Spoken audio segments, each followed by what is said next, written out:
Tu aimerais créer ta propre marque de vêtements mais t'en as aucune idée de comment t'y prendre. Et je peux te le promettre, c'est un calvaire absolu. Avec mon pote, c'est le défi qu'on s'est lancé ces derniers mois, créer une marque de vêtements à partir de rien. C'est-à-dire sans mock-up, sans design, sans expérience dans le marché en question, sans expérience en design et sur Adobe, sur les sites qui peuvent notamment aider à créer des designs, à créer des logos et ce genre de choses, ou même sans expérience dans le marketing. Et ce qui est incroyable, c'est qu'on est parvenu à créer quelque chose. Donc ne vous inquiétez pas, ce n'est pas une vidéo où je vais mettre en avant la marque que nous avons créée avec mon pote, mais c'est plutôt vraiment juste pour voir vraiment les réflexions, le processus, la structure, comment est-ce qu'on a créé une marque de vêtements à partir de rien sur plusieurs mois. Et du coup, si vous voulez vous lancer, eh bien à quoi vous devez faire attention, quelles sont les différentes étapes que vous devrez surmonter et comment le faire. Bref, pour les intéressés, restez et prenez des notes, et pour les pas intéressés, j'espère que vous kifferez, ou sinon vous partez, c'est vous qui voyez. Donc comme je vous l'ai dit, on est parti à partir de rien du tout, donc c'est-à-dire surtout pas d'expérience dans le marché en question, et nous avons dû regarder tout ce qu'il fallait faire en fait. Du coup ça veut dire on a regardé comment créer justement des designs, via quoi parce qu'on n'a pas d'expérience, comment est-ce qu'on s'apprêterait à mettre les designs sur les vêtements, ou bien quelle est notamment la technique qu'on emploiera, de la broderie, du flocage, de la sérigraphie, enfin bref. On a regardé, on a comparé tout ça et du coup on va le faire dans cette vidéo. Et également, après d'un aspect marketing, on a créé le site, comment est-ce qu'on fait à chaque fois qu'on commence justement un business ou bien qu'on se lance justement dans une activité en ligne, il faudra avoir un business plan. On n'en parle pas forcément beaucoup, notamment sur les réseaux sociaux ou bien les gourous ou ce genre de personnes ne disent jamais vraiment de faire des business plans, mais concrètement c'est ce qu'il faudrait pour justement avoir des délais. Parce que nous on l'a fait dans un cadre où justement c'est pour l'école, donc ça veut dire c'est une activité d'accord en ligne que nous avons commencé à créer, qu'on continuera justement de faire émerger si on arrive. Mais de base, concrètement, c'est quelque chose que nous avons commencé pour un travail pour l'école, qu'on appelle le travail de maturité en Suisse. Et du coup, nous avons dû faire un rapport, enfin bref, c'était toute une histoire. Je peux vous montrer notamment des images. À certains moments, vous verrez s'il y a des images avec du texte qui paraît un petit peu académique, eh bien ce sont justement des images ou bien des fiches issues de ce travail. Donc le principe était très simple, c'est créer une marque de vêtements à partir de rien, donc une marque de vêtements quali depuis le début, hein, on va pas passer par du POD ou bien du dropshipping, enfin bref, peu importe. Mais c'est vraiment acheter chez un fournisseur, mettre nous-mêmes les designs sur les vêtements, puis ensuite gérer le processus de livraison, vendre, faire le marketing, créer le site et tout ce qui va avec. Donc tout d'abord, ce que nous avons fait, on a créé un business plan qu'on a dû rendre en mars, dans le but de savoir quels sont les délais, quels sont les seuils et les dates limites auxquelles nous aurons fait certaines choses, comme recevoir les vêtements, trouver les fournisseurs, créer les sites. Et dans un business plan, on dit notamment également qui est l'équipe qui fera, quelles sont les qualités, quelles sont les faiblesses de l'équipe. Sinon, il y a également les prospects, les personas que nous allons tenter de faire convaincre d'acheter nos vêtements. Donc par exemple, un persona, on en reparlera après, mais ça peut être quelqu'un qui pourrait éventuellement être intéressé par notre vêtement, donc le client cible et le client idéal. Et sinon, il y a également dans le business plan, ce qu'on aborde, c'est notamment les difficultés auxquelles nous ferons face, et notamment comment est-ce qu'on pourrait les surmonter. Donc ça veut dire, si on pitch le projet à des investisseurs, il faut notamment leur dire, et là du coup c'est à des professeurs, comment est-ce qu'on compte surmonter les difficultés, les éventuelles difficultés que nous aurons, notamment avec la création de design et surtout avec les fournisseurs, car on a eu pas mal de difficultés avec des fournisseurs étant donné qu'on les a recherchés nous-mêmes à partir de rien. Donc après avoir élaboré le business plan, que vous n'êtes pas forcément obligé de faire si si vous vous lancez dans cette activité, parce que il y en a, ils se lancent, ils vont sur Etsy, ils font du POD, ils génèrent des images sur des applications et ils les vendent directement, ils en font des canevas notamment, ça veut dire par exemple des tableaux qu'on pourrait accrocher sur les murs, ou bien ils en font des vêtements avec Printify, Printful, enfin ce genre de fournisseurs. Et du coup c'est pas du tout compliqué, étant donné que on a juste à mettre le design qu'on aimerait imprimer, on les envoie justement à Printify ou Printful, ils les impriment sur les tasses ou bien sur les pulls ou n'importe quoi, et du coup ils le livreront directement avec le packaging fait et tout au client. Et ça c'est pas ce qu'on cherchait à faire. Donc nous on est vraiment parti à partir du coup pas exactement de rien, vu qu'on avait quand même un capital initial, parce que du coup dans le print on demand on n'a pas besoin d'avoir un capital vraiment initial important, étant donné que ce seront des vêtements qu'on achètera à la commande, donc ça veut dire sur on demand en fait. Et du coup, ça veut dire le fournisseur créera le nombre de vêtements qu'il faudra selon le nombre d'ordres qu'on aura reçu. Mais ici, vraiment, on a dû commander auprès d'un grossiste ou bien d'une personne qui nous donne une certaine quantité de pulls, de t-shirts, de pantalons ou bien d'autres accessoires, enfin bref, peu importe. Et on a dû justement voir quelle quantité on voudrait avoir au début. Et du coup, c'est pour ça qu'on avait un capital initial de 5000 francs suisses, donc c'est à peu près équivalent en euros, 5500 euros peut-être, un truc comme ça. Et c'est justement le capital que nous avions et qu'on du coup on a explicité dans le business plan. On a dit voilà, pour 5000 on fera ça, 2000 partiront dans ça, 1000 dans ça, 1000 dans ça, enfin bref. Et c'est justement pour voir un petit peu de manière un petit peu comme un comptable quelles sont les différentes dépenses, passifs, actifs, enfin bref. C'est pas spécialement intéressant, mais vous pouvez également vous amuser à le faire dans le but de justement gérer le mieux possible votre prochaine activité. Enfin bref, vous voyez ce que je veux dire, j'aime pas du tout la manière dont je parle, parce qu'on aurait dit vraiment un mec qui est en mode ouais, c'est comme ça que vous devez faire pour créer votre entreprise et tout. Enfin bref.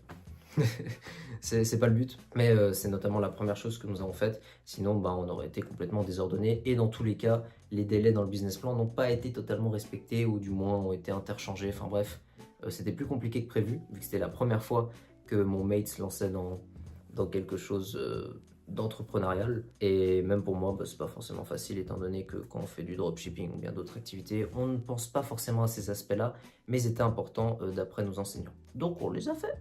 Tout simplement.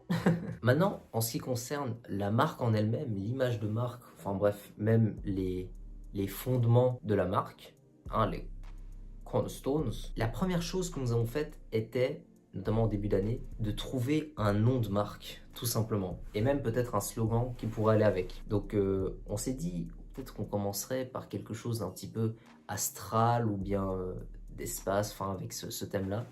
Mais au final, on s'est totalement écarté de cela. On a tenté 2-3 trucs sur Canva, mais c'était vraiment miteux, on va pas se mentir. Donc, ce qu'on a fait au final, c'est, on s'est pas foulé non plus, mais vu qu'on avait un slogan qui allait bien avec ça, on s'est dit pourquoi ne pas faire ça, SGSK. Donc ça veut dire c'est les initiales de mon pote, SG et SK pour moi.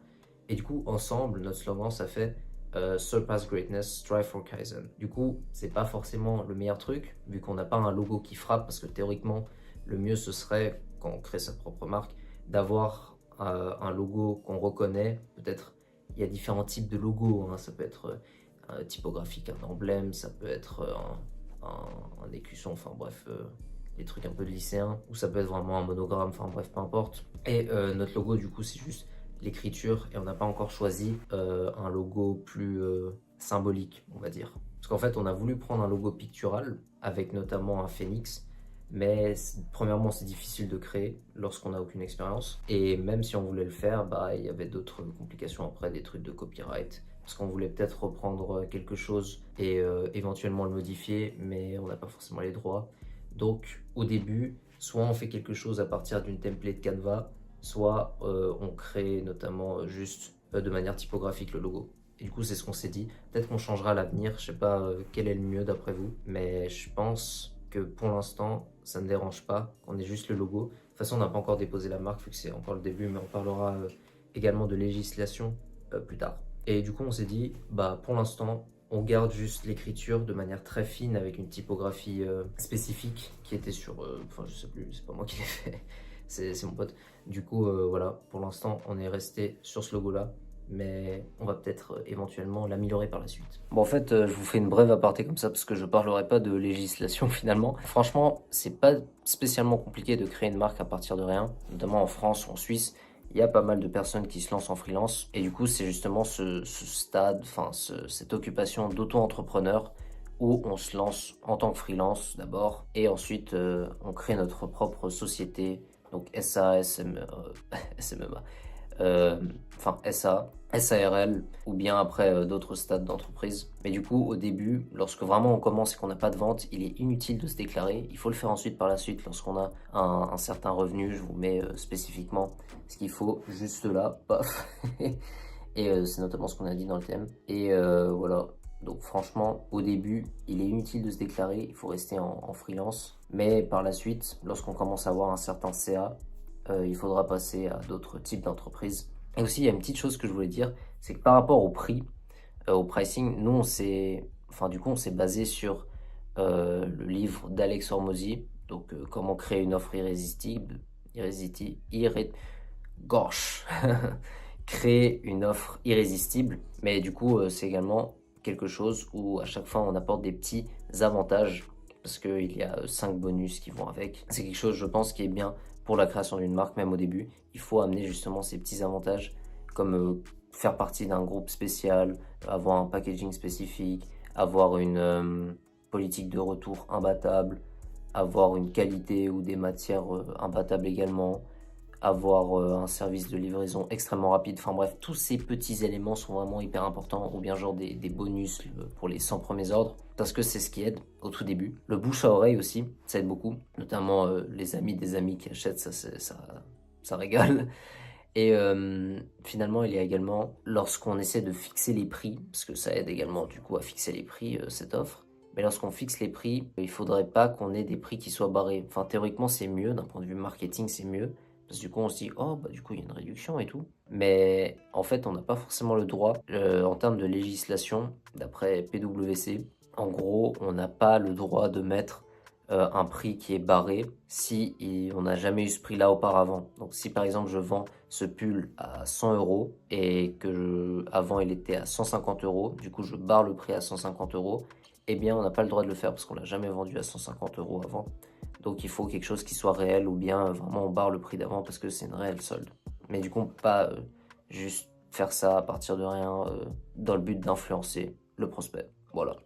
En gros, c'est ça aussi. Donc voilà, ça c'est pour vraiment la base de la marque. Quel est le nom? Quel est le slogan? Après, ça ne veut pas dire que ça fonctionnera forcément, mais on s'est dit, il nous fallait quelque chose. Du coup, on a fait ça. Et franchement, ça sonne de manière assez stylée. C'est pas quelque chose qui reste vraiment en mémoire, donc c'est pas forcément le mieux pour ça. Mais toujours quand il y a, par exemple, des marques de luxe, ils prennent notamment le nom, le prénom. Donc on s'est dit, pourquoi pas, on pourrait éventuellement tenter quelque chose. Et notre slogan va notamment bien avec ça, qui est Surpass Greatness, donc surpasser le greatness, donc ce stade où on est déjà bien quoi. Et Strive for Kaizen, donc ça veut dire se dépasser pour le Kaizen que maintenant vous connaissez grâce à Inoxtag. Mais on avait vraiment créé cette marque, enfin commencé cette marque du moins, avant que le documentaire soit sorti de Kaizen, donc c'est pas du tout voulu, c'est un drôle de hasard. On aurait pu jouer de manière marketing dessus, mais on l'a pas du tout fait. Parce que voilà quoi. De toute façon, on n'avait pas assez de stock. Bref, c'est un petit clin d'œil, mais du coup, pas besoin d'expliquer la philosophie du Kaizen. Enfin, c'est quand même une chaîne de dev perso, donc je vais peut-être le faire. Mais concrètement, ça consiste à s'améliorer de manière progressive, petit à petit, en faisant toujours des petits steps en plus chaque jour. Donc même une amélioration de 1% est mieux que rien, notamment sur une journée. Donc ça veut dire, si vous avez vu le livre, notamment Atomic Habits, vous verrez que c'est expliqué dedans que si on le fait sur un an, ça augmentera de 37%, enfin on augmentera, on s'améliorera de 37%, puis sinon ce sera moins bon. Mais dans ce cas-là, ça prouve que les petites habitudes ont notamment un impact et ça se rapproche de cette philosophie Kaizen, du moins moi c'est dans ce livre-là que je l'ai découvert. C'est pas explicitement indiqué que c'est cette philosophie, mais je m'étais intéressé un petit peu à tous les concepts japonais, donc c'est principalement ça. Voilà. Comme je vous l'ai dit après, lorsqu'on a créé le business plan, dedans on a indiqué les personas auxquels on voulait vendre nos vêtements, s'adresser, parce qu'en économie c'est ce qu'on fait notamment, on trouve, je sais pas si on dit personae, enfin bref, c'est le client cible, le client idéal, celui qui pourrait vraiment acheter nos vêtements sans vraiment, de manière à faire peut-être un achat compulsif, c'est la personne qui est directement visée. Donc nous, notamment, c'était on a créé un persona pour une personne de 15 ans et de 25 ans, je vous les affiche dans tous les cas. Et c'est notamment ces personnes-là qu'on a tenté de vendre des vêtements, mais également du coup nos potes, parce que voilà, les stocks que nous avions notamment sont partis pour des potes. Et du coup, on en a encore certains qui seront vendus sur le site internet. Donc voilà, dans le but d'établir un persona, c'est pas spécialement compliqué. Maintenant, ChatGPT peut aider à le faire, mais c'est vraiment votre marque, lorsque vous la créez, à qui va-t-elle s'adresser? Qui pourrait éventuellement acheter ou bien se refléter dans les valeurs de la marque, dans ce que vous dites, dans ce que vous voulez transmettre, parce que principalement les marques, ce sont pas juste des marques comme ça, ce sont vraiment des fois des communautés ou bien les personnes font des achats ou achètent certains habits de marque dans le but d'appartenir aux personnes qui justement portent ces vêtements-là. C'est notamment pour ça le luxe, enfin ce genre de choses, où les personnes achètent des vêtements de luxe dans le but d'appartenir à une certaine classe sociale, que c'est pas forcément le cas en fait initialement. Donc voilà, l'étape des personas est assez importante, ou du moins il faudrait savoir à peu près à qui on voudrait s'intéresser, enfin qui pourrait s'intéresser à nos vêtements et à qui on voudrait les vendre, parce que ça pourra notamment nous aider à dire est-ce que finalement les publicités je les ferais sur YouTube, sur TikTok, adressées à des personnes plus jeunes, ou bien sur Facebook, sur LinkedIn, sur Pinterest, où ce sont des personnes peut-être plus âgées ou bien une autre clientèle qui pourrait acheter ces vêtements-là spécifiquement. Donc ça a également un grand rôle dans le marketing par la suite. D'où l'importance du coup d'établir de bons personas. Vient ensuite l'étape cruciale, peut-être la plus importante je pense, de la création de la marque, c'est établir des designs, en créer, et quelle est la direction artistique, la DA de la marque. Donc notamment, quelles sont les inspirations, quelles sont les différentes choses que vous avez élaborées dans le but de créer une marque de vêtements, ou bien juste comment vous avez créé vos designs. Nous notamment, ce qu'on a fait, c'est que on avait chacun, moi Midjourney, mon pote Leonardo AI, dans le but de créer des designs, étant donné qu'on n'avait pas d'expérience. Du coup, on s'est dit, alors pourquoi est-ce qu'on n'en créerait pas à partir de cela, comme le font les gens en vendant des canevas?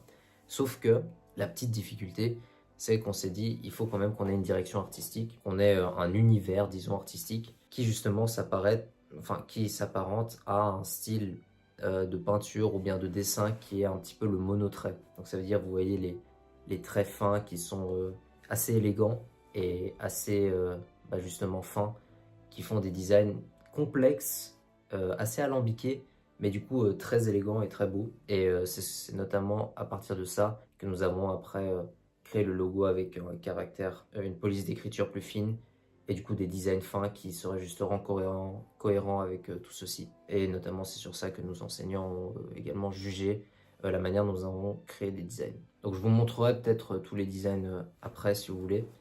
Et vous verrez que c'est quand même assez cohérent dans l'ensemble. Et si on continue à le faire avec mon pote, ou si on continue de faire les vêtements, ou enfin bref, peu importe la technique utilisée, il y aura toujours, je pense, cet aspect un petit peu monotrait, avec des couleurs assez simples, parce qu'on n'est pas spécialement expérimenté, mais c'est également un style qu'on aime bien. Donc on s'est dit, pourquoi ne pas le faire? Et sur des vêtements, à la fin, ça le rend bien. Donc je me suis dit, on s'est dit, pourquoi pas? Il y a également beaucoup de personnes qui créent, au tout début, lorsqu'on n'a vraiment aucune idée de quoi faire, différents mood boards. Donc ça veut dire, avant même de créer notre marque de vêtements, on va rassembler dans un tableau ou bien justement dans un fichier plein d'éléments auxquels notre marque pourrait s'apparenter. Donc ça veut dire, si par exemple, moi je devais créer un mood board de SGSK de notre marque, ce serait justement ce style monotrait. On pourrait avoir le phénix avec ensuite vous verrez ensuite l'explication des designs que je vais dire, mais il y a le phénix, il y a un truc avec des papillons, puis également peut-être des décors ou bien des endroits qui pourraient être assez intéressants pour votre marque, je veux dire. Donc par exemple, si on prend la marque Walk in Paris, on voit notamment les décors et on comprend directement le style de la marque, ou même après Louis Vuitton, ou bien, je sais pas, beaucoup de marques, vous voyez directement avec une image comment est-ce que ça a été stylisé, comment est-ce que ça a été marketé.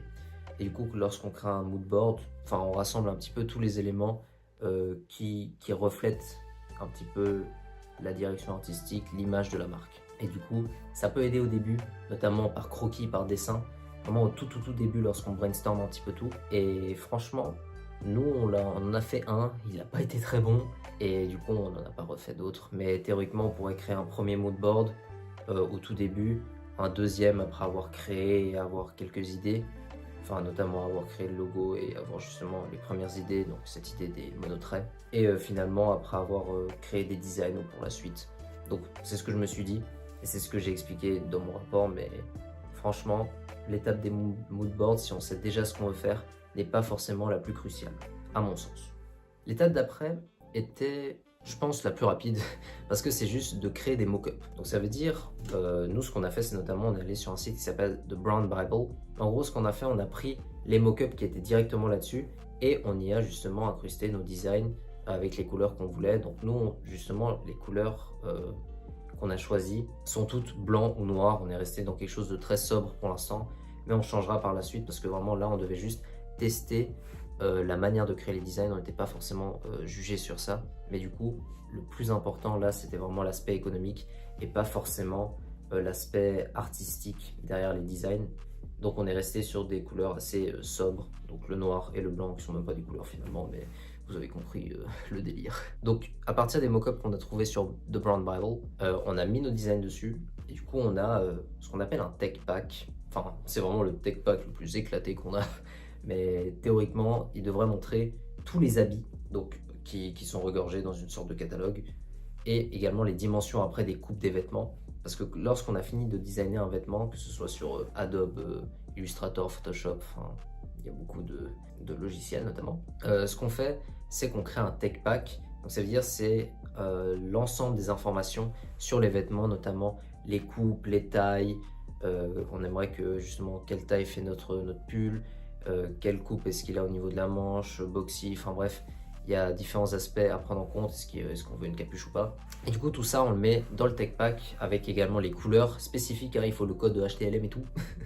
Et du coup, ce qu'on met, c'est. Enfin, il faut le code de la couleur, là, les 6 caractères.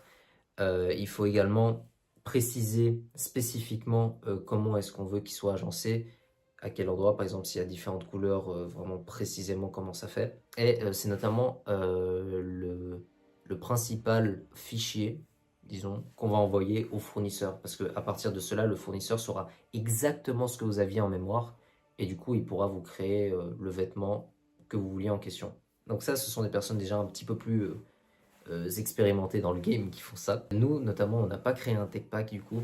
C'est vraiment juste le début. Hein. On a juste les mock-ups, les designs et globalement tout ce qu'on avait envie de faire. Donc tous les vêtements et tous les designs qui vont dessus. Et du coup, maintenant qu'on avait vraiment la base de notre marque de vêtements, donc ça veut dire le logo, l'univers artistique et les mock-ups, on s'est dit, maintenant c'est peut-être une étape aussi également assez importante, c'est de choisir la méthode d'impression. Donc il y a différentes méthodes d'impression, on a dit justement qu'on ne voulait pas faire quelque chose comme du print on demand avec Printify ou Printful parce que c'est trop simple et pas assez complexe et intéressant à expliquer dans un rapport notamment scolaire. Donc ce qu'on a fait, c'est qu'on s'est dit, on a regardé toutes les méthodes qui étaient possibles dans le but de créer des vêtements et vu qu'on voulait créer quelque chose de qualitatif dès le début, on s'est dit on va pas partir vers le flocage parce que c'est pas forcément ce qui tient le plus. On voulait faire un petit peu de broderie, mais au final on l'a pas fait, ça rendait pas exactement comme on le voulait. Et du coup, on s'est dit, mais alors, est-ce qu'on irait peut-être dans une imprimerie de notre ville dans le but d'imprimer des designs sur nos vêtements? On a remarqué qu'en fait, c'était pas forcément la chose la plus avantageuse à faire. Donc, on est parti sur quelque chose, sur, je pense, la chose la plus débile qu'on ait faite, parce que c'est vraiment ce qui nous a apporté des galères après, en termes de création, enfin, d'application de design sur le vêtement, c'est on est parti sur la sérigraphie. Et oui, la méthode des peintres d'Andy Warhol. Notamment, bah, si vous connaissez Andy Warhol, c'est notamment la technique d'impression qu'il a utilisée, où il a fait en fait, il y a des œuvres très connues, genre de Campbell Soup ou bien les portraits de Marilyn Monroe. Et du coup, à partir de tout cela, enfin à partir de cette méthode d'impression, Andy Warhol, ce qu'il a fait, c'est que il avait tous ces cadres de sérigraphie qui étaient par terre et il a justement pris le cadre, mis sur le vêtement, raclé, enfin pas sur le vêtement, sur le tableau, vu que c'est un peintre, enfin bref, vous avez capté, nous on a fait avec des vêtements.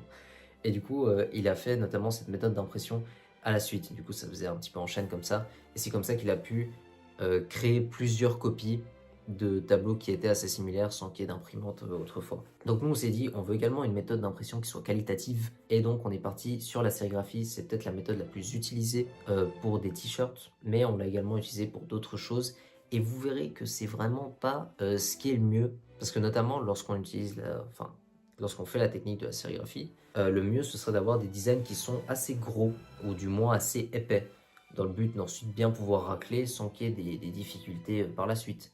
Mais du coup, nous, vu qu'on avait que des designs assez fins, légers et du coup assez mono-traits, élégants comme ça a été plus compliqué que prévu de sérigraphier vu que les traits ils étaient tellement fins que l'encre ne passait pas toujours à travers le pochoir. Parce qu'en fait, la sérigraphie, pour les intéressés, il y a deux différents types d'encre.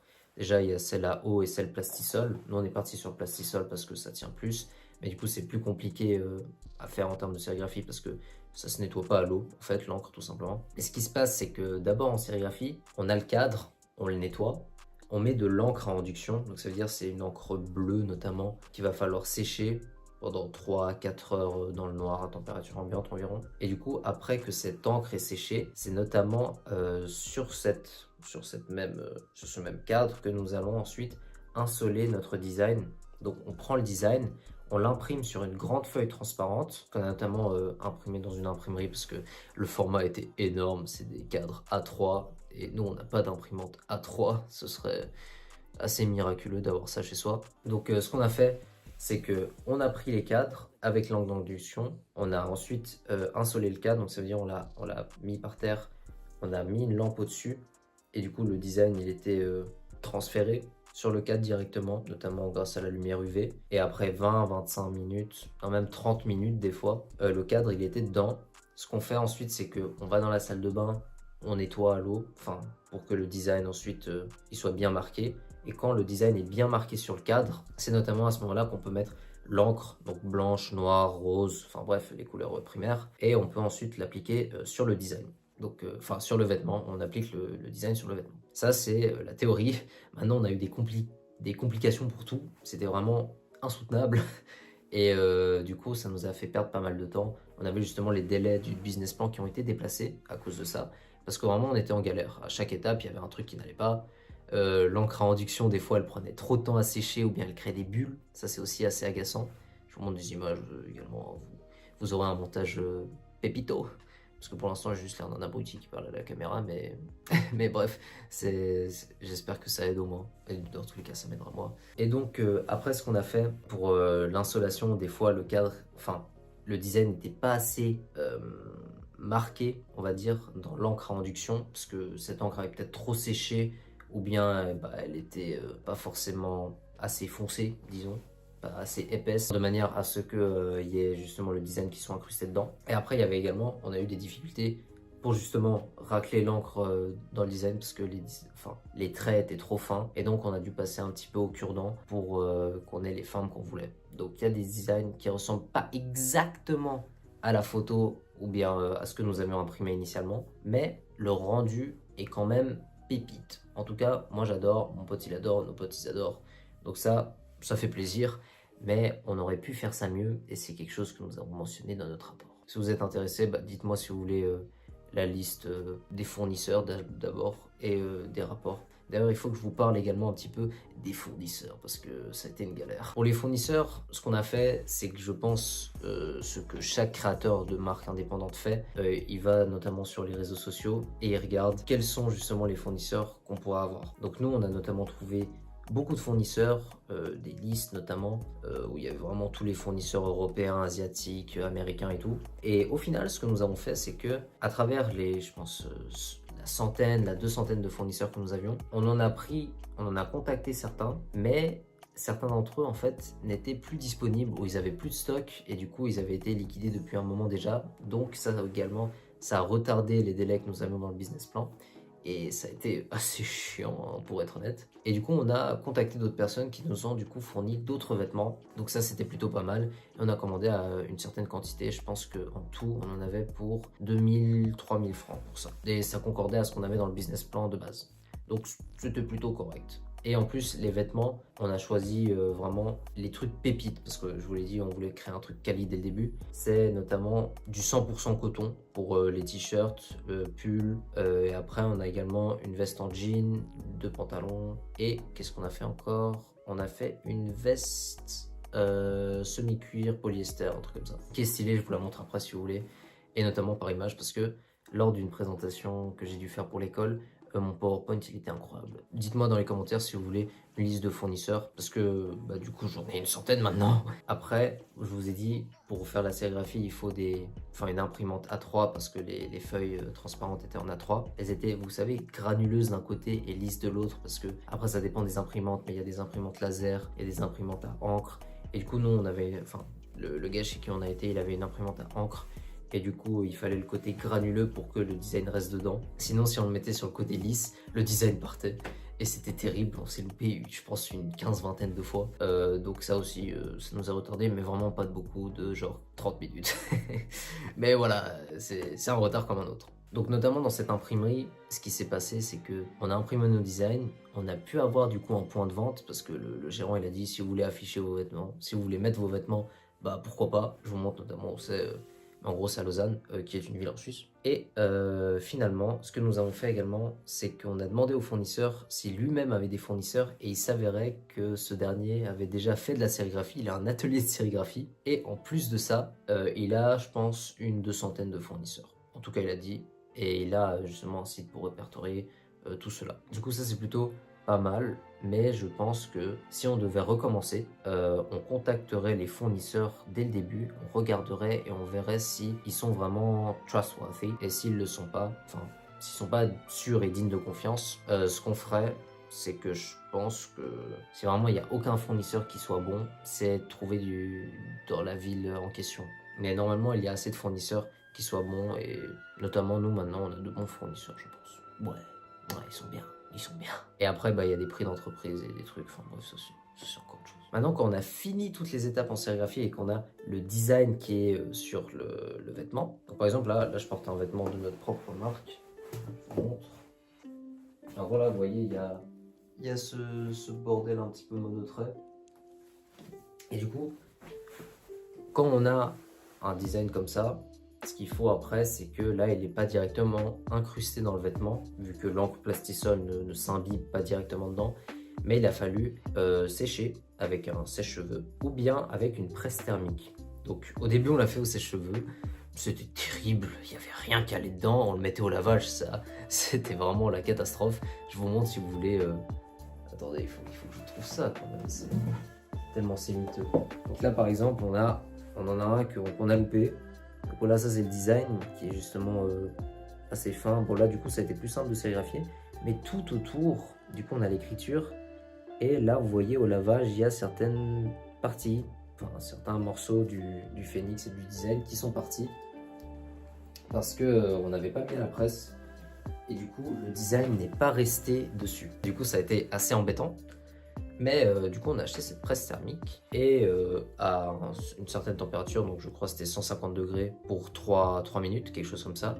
Maintenant le design reste dedans, au lavage c'est correct, c'est carré et ça reste très longtemps. Donc c'est magnifique, c'est super. Donc là, comme on le voit, on peut le mettre à la presse et on met le petit filigrane dessus pour que ce soit pas directement cramé. Donc voilà, comme ça. Et après, on pose le truc et on règle la pression. Donc là, en l'occurrence, je crois que c'est déjà pas mal. Je vais me pousser encore un peu. Et voilà. Et je crois que maintenant, on attend 5 minutes. Donc voilà pour les petits foufous qui se lanceraient dans la sérigraphie. Faites attention au séchage, notamment le séchage plastisol, parce que l'encre plastisol du coup sèche de cette manière-là, et puis l'autre à eau, bah, c'est juste à l'air libre. Mais du coup pour ça, pour l'encre plastisol, il faut vraiment une presse thermique. Et en plus de ça, avec une presse thermique, on pourra également faire du flocage, donc qui est une autre méthode où juste on colle un truc sur un vêtement. Enfin bref, il y a beaucoup de marques qui utilisent ça et c'est pas forcément le truc le plus quali, mais c'est possible de le faire, notamment pour après du packaging. Je vais vous parler maintenant de la partie que j'ai préférée franchement, c'est lorsqu'on a loué un studio dans le but de faire justement un shooting photo pour le site internet, des photos sur Instagram, Pinterest et également des photos personnelles parce que du coup c'était kiffant. On a fait des vidéos et des photos, je vous montre certains extraits.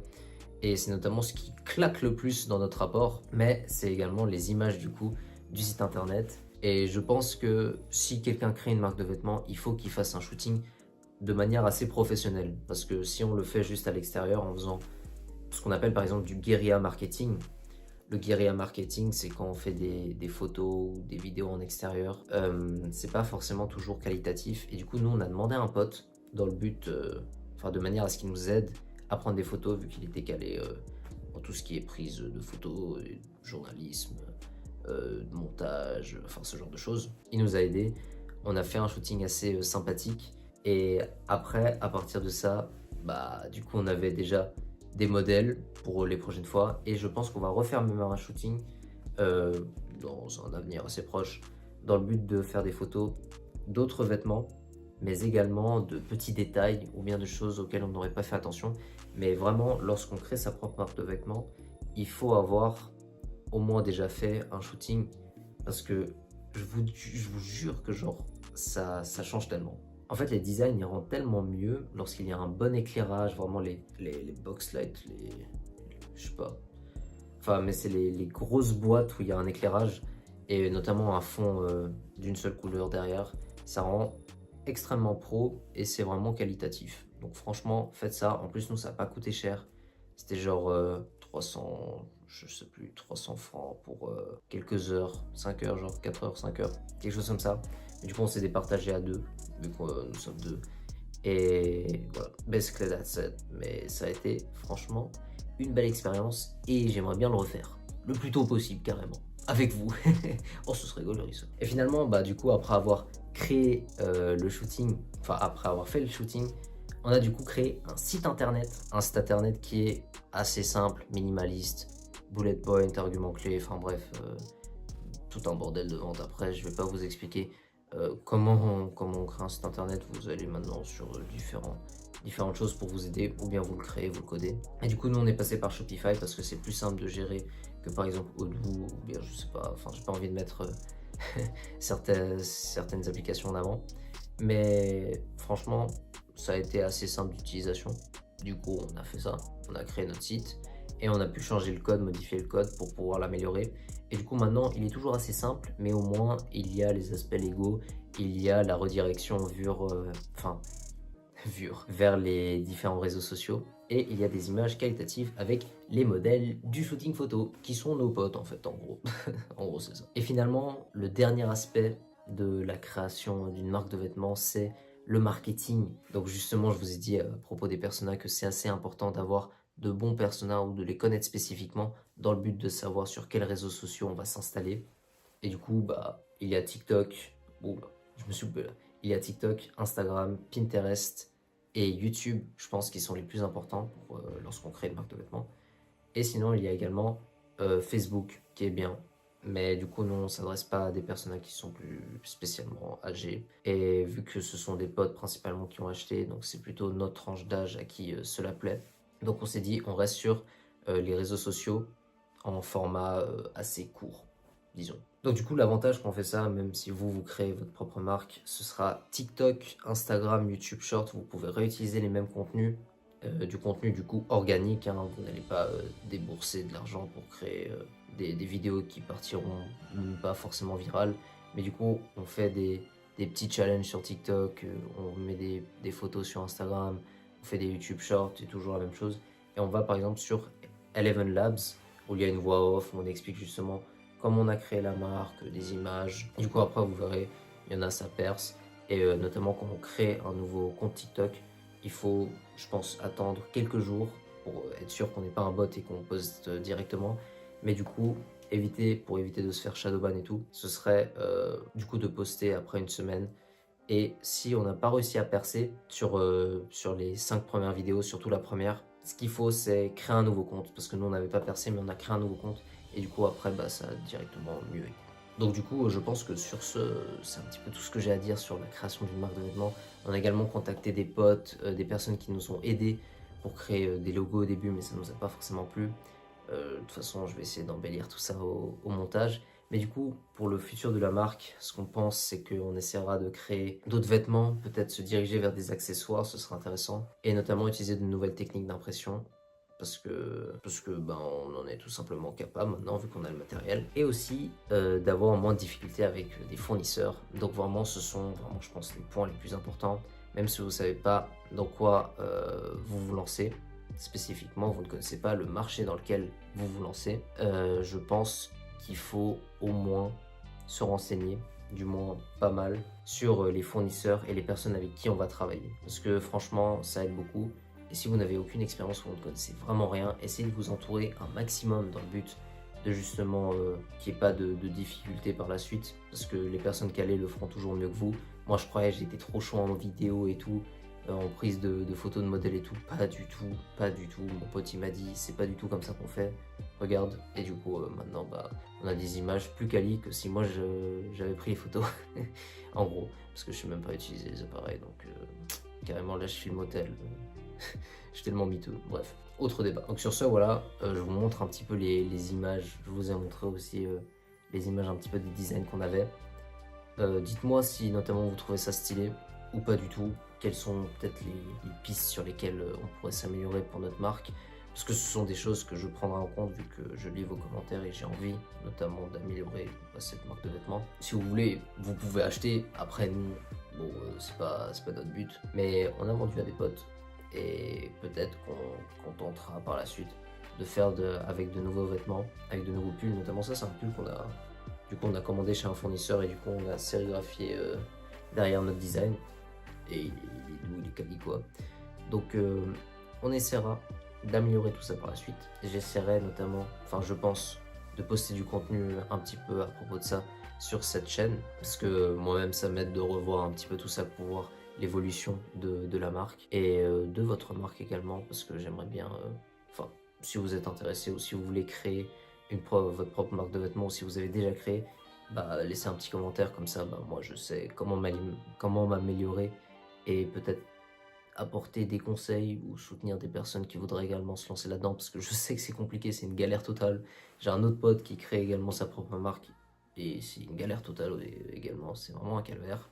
Donc bah après c'est un business comme un autre, mais au moins on a acquis de l'expérience, même si l'expérience que j'ai acquérie en termes de design sur Photoshop, c'est vraiment pas terrible, mais au moins on s'est amélioré et on s'est plus focalisé et acharné sur ce travail plutôt qu'un autre travail de maturité du coup, parce qu'on a pu vraiment faire ce qu'on voulait, on était assez libre et je suis vraiment reconnaissant auprès des enseignants pour ça. Donc voilà, là je vous ai un petit peu vlogué, disons journalisé l'histoire de cette marque et comment on l'a créée. Et du coup, si vous voulez me poser des questions, bah, l'espace commentaire est ouvert. Et bah, ou sinon, juste partager peut-être si vous avez créé quelque chose ou bien ça peut même être autre chose qu'une marque de vêtements ou juste une marque, globalement, un business ou quelque chose. Parce que c'est toujours des choses qui sont bonnes à prendre. Et sinon sur ce, bah, j'espère que la vidéo vous aura plu, que vous aurez peut-être appris quelque chose. C'est pas une vidéo de dev perso, je suis désolé pour ça. Et du coup si j'ai pas posté ces derniers mois, c'est parce que je me suis vraiment focalisé sur la création de cette nouvelle marque avec mon pote. Et maintenant, bah, du coup ce qu'on fait c'est qu'on commence à faire un petit peu des livraisons. D'ailleurs peut-être pour les livraisons je vous parle vite fait, mais le packaging c'est également important. Si vous cherchez à faire un packaging assez qualitatif, le mieux, enfin je pense le moins cher, ce serait d'aller sur des sites comme Bizai ou Amazon. Enfin notamment nous on a acheté des cartons auprès d'eux. On a pris le carton, voilà. Et du coup on a fait un flocage dessus pour justement avoir le logo de la marque. Ensuite on a pris des sacs polybag. On a également fait un flocage. On a mis des stickers. Donc là on a les sacs polybag qui sont pas encore sérigraphiés ici. Et du coup, des stickers avec un SGSK comme ça. Donc voilà, ça c'est ce que justement notre pote a créé pour spécifiquement le packaging. Du coup, on met tout ça dedans avec le reçu et également une petite carte de remerciement. Et on emballe et puis on envoie au pote justement, ou bien au client. Et donc ça, c'est je pense la manière la plus simple de faire, enfin de livrer les colis. Puis du coup, aller notamment aux endroits où on peut livrer locaux en fait. Donc moi par exemple c'est la poste ou bien ça peut être je sais pas DPD, UB, enfin bref il y a plein de trucs pour faire des livraisons. Sur ce, j'espère que vous aurez apprécié la vidéo. Voilà, c'était une vidéo un petit peu vraiment journaliser vraiment ce qu'on a fait, ce que j'ai fait ces derniers mois, même cette dernière année. Et donc on verra l'évolution de cette marque. Je regarderai l'évolution de vos marques si vous avez créé quelque chose. Et j'espère que vous aurez appris quelque chose, parce que franchement, bah, c'est un petit peu également le but de la chaîne. Et si vous n'avez rien appris, bah, je suis désolé les gars.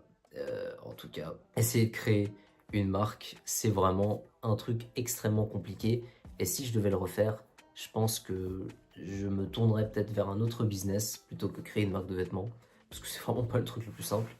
Mais on pourrait notamment créer ou commencer par du print on demand. Par exemple, il y a beaucoup de marques de vêtements qui ont commencé par ça. Notamment Gymshark. Enfin, je pense que c'est le mieux, ou du moins le plus simple. quand on n'a pas beaucoup d'argent ou bien qu'on ne sait pas forcément comment s'y prendre pour cela. Mais du coup, si on a un petit peu plus j'ai pas envie d'utiliser ce terme-là, mais si on est un peu plus couillu, créer une marque de vêtements avec de la sérigraphie, c'est assez compliqué. Mais si on y arrive, on apprend énormément. Et du coup, c'est toujours un plus, en fait. Voilà. Tout simple. Donc voilà, j'espère que vous aurez apprécié la vidéo. N'hésitez pas à liker, commenter, peut-être vous abonner si vraiment vous avez surkiffé la vidéo, si j'ai été gaulerie as fuck. J'ai pas du tout été drôle, c'est vraiment juste... J'ai expliqué ce que j'ai fait, c'est vraiment tout. Et du coup, j'espère que je vous verrai dans la prochaine vidéo, qu'on pourra toujours papoter comme ça. Dites-moi si vous appréciez ce format, si le son est bon. Enfin bref, moi je sais pas du tout. C'est vraiment un autre angle carrément. Et notamment les prochaines vidéos ne seront pas sur du business.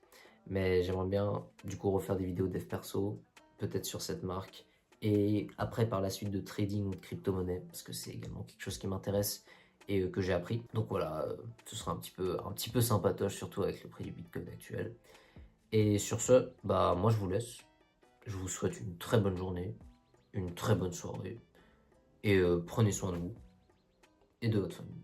Voilà, c'est tout. Peace.